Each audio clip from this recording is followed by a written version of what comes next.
8 de la mañana con 19 minutos, 8:19 minutos. Saludamos con el doctor Ismael Quintana, jurista experto en materia constitucional, que nos acompaña vía telemática. Doctor Quintana, buenos días. Bienvenido a Punto Noticias en su primera emisión. Qué gusto tenerle a los tiempos por acá. Le saludamos a Alexis Moncayo, quien le habla, Licenia Espinel. Finalmente, el Consejo Nacional Electoral ha decidido repetir las elecciones en el exterior. Esto se realizará conjuntamente con la segunda vuelta. Esto ante el pedido de cientos de miles de migrantes y por las evidentes fallas en el sistema de voto telemático en el exterior, que fue dado a conocer o informado por los propios migrantes desde las primeras horas de la mañana del 20 de agosto pasado. Hay sectores como el Movimiento Construye y Sociedad Patriótica que dicen que van a interponer todas las acciones que sean necesarias para impedir que esto se concrete. El CNE ha tomado su decisión, está pegado a la Constitución, está pegado al derecho. ¿Hay o no hay manera de que estas organizaciones puedan evitarlo? Bueno, buenos días, Licenia. Un abrazo para usted, un abrazo también para Alexis y por supuesto para quienes nos están mirando y escuchando a través de Radio Pichincha. Eh, yo francamente no entiendo la posición de algunas organizaciones políticas porque el 20 de agosto, el día que fue la elección, hubo múltiples quejas de distintas organizaciones políticas, el correísmo, hubo quejas del propio movimiento Construye, de la lista 25, entre otros partidos o agrupaciones políticas que reprodujeron en distintas redes sociales las quejas que, con mucha razón, provenían de los ecuatorianos residentes en el exterior, gente que se había registrado previamente en la página del Consejo Electoral, siguiendo el procedimiento, el instructivo que el propio Consejo Electoral estableció para este caso. Recordemos que es la primera ocasión que se implementa un sistema de votación telemática. Eso lo permite la disposición transitoria novena de la última reforma al Código de la Democracia en 2020. Muchos no estuvimos de acuerdo que se lo haga en este proceso electoral, ¿no? Un proceso Uh -huh. electoral que es flash, que es express, Uh -huh. que tiene muchas cuestiones que no se dan cuando con normalidad se convoca una elección de esta importancia y de esta naturaleza. Pero bueno, el Consejo Electoral implementó este plan piloto en la jurisdicción del exterior y el resultado salta a la vista, es decir, hubo problemas, hubo ataques informáticos, hay un informe de la coordinación jurídica del Consejo Electoral que arriba a esa conclusión y sobre la base de eso entonces, además de haber acogido las peticiones de diversas corrientes políticas, vi que hubo una petición de Centro Democrático, vi que ha habido una petición de parte de la Revolución Ciudadana, ha habido peticiones de candidatos también a asambleístas en el exterior de Pachacutic, y también había una petición formulada el día domingo del Movimiento Construye. Entonces, cuando el Consejo Electoral el día viernes en la tarde-noche toma la decisión, acogiendo el informe de la Junta Especial del Exterior y toma la decisión de anular la votación, resulta que hay una organización política que ahora ya no quiere. Entonces ya no quiere porque han obtenido 2 o 3 escaños de los 6 que en total corresponden a la legislatura en representación del exterior. Entonces ya no quieren, ¿no? Ya tengo yo mis 3 votos, ya tengo yo mis 2 escaños y lo demás me importa un pepino. Es decir, lo que les importaba entonces no era defender el sufragio del ecuatoriano en el exterior. Al parecer, para ciertas Uh -huh. agrupaciones políticas, lo que importaba era, aunque voten 3 en el exterior, si de esos 3 yo saco escaños, me importa un pepino el resto. Y eso no es así. Ha habido una irregularidad. El Consejo Electoral ha detectado inconsistencias en el registro. La causal que utilizan, les soy muy honesto, todavía me genera dudas. Se ha invocado el numeral 3 del artículo 143 de la Ley Orgánica Electoral, que se refiere a la suplantación de las actas y ese tipo de cosas. No sé hasta qué punto un ataque que se ha dicho que es un ataque cibernético Uh -huh. generó o provocó esta corrupción, como dice el informe, o una suplantación o una alteración en los registros que se llevaban allá. Pero sobre la base de esta causal es por la cual se toma la decisión. Entonces, tengo dudas sobre la causal, sí, la procedencia desde el plano legal, pero sin duda alguna que detrás de esto hay un derecho que está establecido en la Constitución, que es el derecho a sufragar, a elegir. Y en este caso han habido poco más de 60, 70 mil, perdónenme si no tengo con exactitud el número de ecuatorianos residentes en el extranjero que no han podido votar por el candidato, en este caso digamos ya por la lista de su preferencia. Construye Pachacuti, Revolución Ciudadana, Partido Social Cristiano, por el que se le venga en gana. Y resulta que aquí usted tiene una organización política que ya no quiere que eso ocurra. En todo caso, yo creo que es sano que se aclare primero esta situación, debería investigarse por parte de Fiscalía a ver qué ha pasado ahí.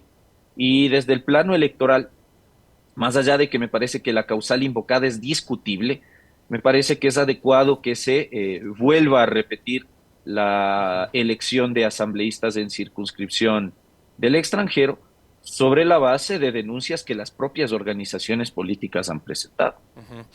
Qué gusto saludarle, doctor. Según veo, una nota de un medio digital dice que apenas 51.623 migrantes pudieron votar. Eso diría que menos de la mitad de los que estaban registrados pudieron sufragar. Entonces, digamos, oponerse a que se repita este proceso es quitarles el derecho a los hermanos que están fuera del país para que puedan pronunciarse. Así vendría a resultar, ¿no? Sí, naturalmente, y me parece que hay alrededor de 300.000 migrantes. De esos 300.000, más o menos creo que habían sido 133.000 los que se habían registrado para poder en esta ocasión sufragar en modalidad telemática, y de esos 33.000 usted, Alexis, acaba de dar el dato de cuántos han podido efectivamente ejercer el derecho al sufragio. Y no se olvide que detrás de una elección de carácter popular también hay un elemento fundamental que es la legitimidad. A diferencia de un funcionario cualquiera, como un juez, el fiscal, el procurador, el contralor, que son servidores públicos que no provienen de la elección popular, es decir, su legitimidad no se da en el origen, sino que se produce en el desempeño del cargo. En el caso de aquellos servidores públicos que en cambio provienen de la elección popular, hay un elemento fundamental que es piedra angular de la democracia, la legitimidad de origen. Es decir, que esa dignidad, que ese cargo de representación que usted asume, viene dado en urnas. Entonces resulta que acá hay personas que originalmente denunciaron imposibilidad de votación, pero que ahora están peleándose las curules y que sostienen que eso les causaría una desventaja, porque ellos dicen, claro, si se produce la repetición de la elección en segunda vuelta, esa votación probablemente va a variar y se va a distribuir entre las dos candidaturas o los dos movimientos políticos que ahora se están disputando el balotaje. Digo, si tan fuerza política son, y me refiero concretamente a la lista Construye. 25, es decir, si ellos ya se han convertido, como en efecto los números así lo reflejan, en la segunda fuerza política a nivel legislativo, no a nivel país, sino a nivel legislativo, bueno, supongo yo que el universo de votantes que ellos tienen se va a mantener o probablemente se va a aumentar. Pero esto de decir no, porque por ahí escucho a un candidato de esa agrupación de la circunscripción del exterior decir que en todo caso, si se va a repetir la votación, que se la repita solamente respecto de aquellas personas que no han podido sufragar y que los demás se mantenga el voto. No, pues si anula la votación, se anula totalmente y la tiene que volver a repetir. Entonces, francamente, yo, insisto, no encuentro ahí coherencia, sindéresis, ¿no? Si se está defendiendo el derecho a votar, que es un derecho al que todos deberíamos acceder en igualdad de condiciones, bueno, que se permita nuevamente que toda la ciudadanía ecuatoriana que reside en el extranjero pueda ejercer ese derecho al voto. Ahora, sin duda alguna, recursos para impugnar la decisión del CNE hay.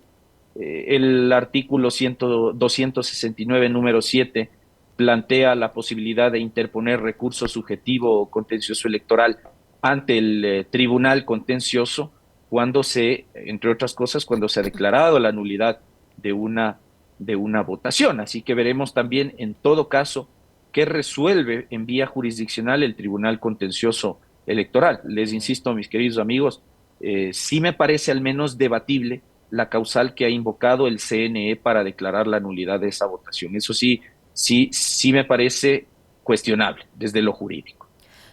Doctor Quintana, el doctor Jorge Peñafiel, que ahora es candidato, asambleísta electo, digamos, pero que se presenta como constitucionalista también, ha dicho que esta decisión del Consejo Nacional Electoral es ilegal, inconstitucional e ilegítima, que no se pueden repetir las elecciones únicamente de asambleístas. Él dice que va en contra del artículo 89 del Código de la Democracia, donde se señala que la segunda vuelta electoral es exclusivamente para binomios presidenciales y no para elegir asambleístas, y por lo tanto que el CNE no puede ejecutar una elección en ese sentido, y que además es inconstitucional porque afecta el principio de igualdad del voto y porque territorial y extraterritorialmente el voto es uno solo. ¿Qué decir frente a esos argumentos?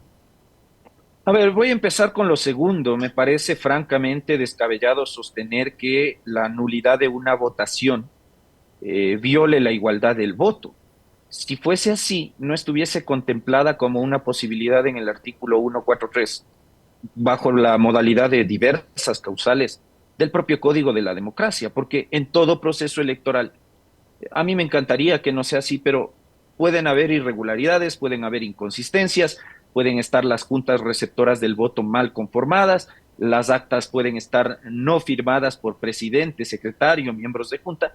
Entonces, en esos casos o en aquellos en los cuales hay alteración o suplantación, habrá que ver qué interpretación, de llegarse a interponer un recurso ante el tribunal, qué interpretación le da el Tribunal Contencioso Electoral a esta causal que ha invocado el CNE para fundamentar jurídicamente la declaratoria de nulidad de la votación. Pero insisto, si eso fuese así, entonces no debería haber ninguna posibilidad, incluso de llevar esto al plano de la discusión ante el Tribunal Contencioso Electoral. Y esto de hablar de que territorial y extraterritorialmente el voto es uno solo, me parece francamente una locura, cuando el propio artículo 62 y siguientes reconoce el derecho de los ecuatorianos residentes en el exterior a votar, a elegir presidente y vicepresidente, lista de asambleístas en circunscripción nacional y por supuesto sus representantes a la asamblea por la circunscripción del exterior. Entonces, me parece que ese argumento mina este derecho fundamental que está reconocido también en la Constitución. No sé, Licenia, si me puede recordar la primera parte de lo que había dicho el candidato. Que atenta contra el artículo, me parece que fue el 89 del Código de Ah, la Democracia. sí, sí, efectivamente en Ecuador tenemos un sistema en el cual Asamblea Nacional y Presidente de la República se eligen en primera vuelta. Eso es cierto, esa es la regla general. Ahora, hay condiciones en las cuales no necesariamente un binomio obtiene votación necesaria para ganar en primera vuelta, entonces avanzamos a un balotaje. Y también hay situaciones en las cuales se anulan escrutinios, se anulan votaciones y se anulan elecciones. Ahora, ¿qué problema tenemos con el Código de la Democracia? Que no es claro con los efectos y los momentos dentro de los cuales, tras una declaración de nulidad de votación, de escrutinio o de elección, se debe volver a repetir, digamos, este proceso electoral. Eso es el problema que tenemos acá. No hay una norma que cubra esta situación. Ahora, sí me llama la atención que esto provenga de integrantes de una agrupación política que cuando se da el lamentable asesinato del ex candidato Villavicencio, insistieron en que se califique la candidatura de reemplazo sobre la base de un, entre comillas, procedimiento extraordinario que la ley no regula, ¿no? Entonces, ese doble rasero que hay en nuestros políticos para medir la aplicación de la ley es lo que no me gusta.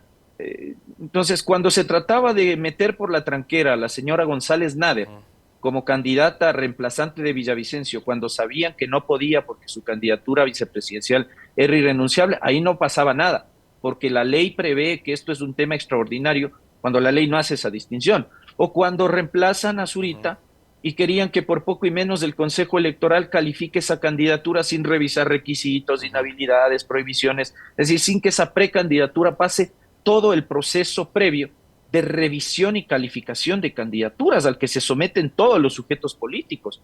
Y resulta que ahora, en cambio, sí nos ponemos rigurosísimos con el tema de que esto no podría darse en segunda vuelta porque la segunda vuelta es solo para elegir presidente y vicepresidente de la República. Bueno, Insisto, hay muchas imprevisiones en el Código de la Democracia, entre otras esta, pero habrá que ver qué decisión toma, insisto, si es que se llega a presentar un recurso contencioso electoral, el, eh, el Tribunal Contencioso Electoral. A mí me parece que en todo caso la decisión del CNE llega un poco tarde. Creo que el CNE apenas conoció el domingo 20 de agosto de las irregularidades con el voto telemático, debió haber suspendido esa elección en el exterior para reprogramarla y se pudo haber reprogramado, como el tema es telemático, se pudo haber reprogramado para hacerlo, por ejemplo, en este fin de semana que acaba de concluir. Es decir, no hay obligación de hacerlo con la votación en segunda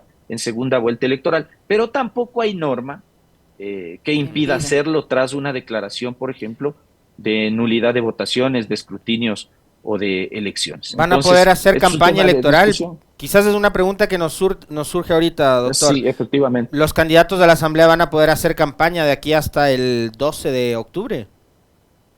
Tendría el Consejo Electoral que habilitar la difusión de spots publicitarios, esencialmente de candidatos a la Asamblea en circunscripción del exterior, porque es lo que se va a repetir. Ojo, no hay repetición de elección de binomios presidenciales por una evidente razón de que hemos avanzado un balotaje y hay 6 candidaturas que han quedado fuera de la pelea. No hay repetición de la votación de listas en circunscripción nacional, porque la cuestión ahí también está francamente decidida. Me parece que incluso la votación en el exterior no va a incidir en la conformación de las 15 curules en circunscripción nacional, pero en el caso de la circunscripción del exterior, sí que sí, porque tanto ustedes como yo no designamos esas dignidades de elección popular, esas las designan constitucionalmente los ciudadanos ecuatorianos residentes en el exterior, es decir, los migrantes. Por lo tanto, ahí sí hay una incidencia en la conformación y en la asignación de esas 6 curules. Por lo tanto, respecto de esas candidaturas, el CNE debería, ya que han programado tentativamente que esa repetición de votación se daría el mismo día del balotaje, tendrían que hasta esa fecha permitir que ellos hagan su publicidad electoral, es decir, para efectos de que la ciudadanía que va a votar allá nuevamente tenga conocimiento de esas candidaturas, conozca quiénes son los candidatos, sus ofertas de campaña, y pues sobre la base de eso permita que la gente tome una decisión. Ahora, esperemos que no vuelvan a repetir el tema en modalidad telemática, porque probablemente seguimos teniendo el mismo problema. Ojalá se pudiera más bien trabajar en la posibilidad de enviar papeletas al exterior para efectos de que la gente pueda asegurarse de ejercer su derecho al voto. Ahora, doctor Quintana, las personas que pueden votar son las que lograron con suerte registrarse, porque ese proceso de registro también tuvo muchísimos problemas, o en este lapso hasta el 15 de octubre, que sería tentativamente la fecha de la elección, pueden registrarse todos los que están habilitados para votar en el exterior. Es que ahí sí le insisto, Licenia, habrá que ver qué modalidad de votación va a escoger el Consejo Electoral para este caso de repetición de la votación. Si va a insistir en su plan piloto de voto telemático, en cuyo caso creo yo que debería permitir que todos los que quieran registrarse para votar, más allá de que el voto en Ecuador a la larga es obligatorio, deberían permitir que se registren con facilidad. Ahora, eso también presentó inconvenientes. Fíjese usted que de 300,000, prácticamente menos de la mitad se registraron, y de esos registrados, mucho menos de la mitad pudieron ese día sufragar. Entonces, me parece a mí que para evitar esas fallas, creo yo que no era, insisto, el proceso electoral para implementar este plan piloto. Lo más adecuado sería que lo hagan como hicimos con el resto acá, es decir, enviar papeletas y que el ciudadano se acerque y sufrague con una papeleta física, y sobre la base de eso hagamos el escrutinio como corresponde con papeletas físicas para evitarnos de esta discusión, porque si ya hubo este problema el 20 de agosto con un supuesto ciberataque al sistema de voto telemático, con un supuesto hackeo, podría volver a ocurrir eso el 15 de octubre. Entonces, y con el agravante de que además ahí usted va a tener votación telemática también para los 2 binomios presidenciales del balotaje. Entonces, lo mejor sería garantizar que pues los ecuatorianos en el exterior tengan su papeletita enfrente en la urna y puedan sufragar. Sería lo mejor. Pero será decisión del Consejo Nacional Electoral. Todavía no hay un un pronunciamiento oficial sobre ese tema. Doctor Quintana, pongámonos extremadamente rigurosos en el cumplimiento de la ley, como usted nos decía hace un momento, porque sobre el general Carrillo, que se opone a que se repitan las elecciones en el exterior porque le ha gustado mucho el resultado que hubo, dejando por fuera a más de 120,000 compatriotas que no pudieron votar, fue censurado en febrero pasado, 22, 23 de febrero, fue censurado por la Asamblea y producto de esa censura del juicio político en el Parlamento, sobre él pesa una sanción de carácter político, que es el impedimento de durante 2 años ejercer cualquier tipo de cargo público. Sobre eso se ha pronunciado ya el Ministerio de Trabajo. ¿El señor Carrillo tiene o no tiene impedimento a la hora de ejercer como asambleísta? Si usted aplicase, porque a veces en Ecuador una cosa es lo que la ley dice y otra cosa es lo que le hacen decir a la ley, y eso estamos viendo ahora con este tema, porque interpretaciones a conveniencia hay. Lo cierto es que con la última reforma de octubre, noviembre de 2020 a la Ley Orgánica de la Función Legislativa, el artículo 85 de esa ley retoma una muy vieja norma que nosotros la tuvimos desde la ley del año 92 de la Función Legislativa, que era esta de producir un efecto jurídico de la censura en materia de juicio político, pero que con la ley de 2009 original se eliminó. Entonces, el problema que teníamos en esta materia era que muchas veces la legislatura iniciaba juicios políticos en contra de funcionarios que habían dejado de ejercer el cargo. Y en esos casos el efecto de una censura no tenía ningún valor. Entonces, se retomó afortunadamente esto. Y el artículo 85 dice muy claramente que cualquier persona que es sometida al juicio político y que fruto de ese juicio político obtiene un voto de censura y destitución, tiene una prohibición legal de desempeñar cualquier cargo en el sector público durante los siguientes 2 años contados a partir de esa censura y destitución. Insisto, esta es una norma previa a la instalación del juicio político del general Carrillo, es una norma que está vigente desde el año 2020 y que evidentemente ya surte efectos en un juicio político que se ha dado, como usted bien anotaba, Alexis, a inicios de este año.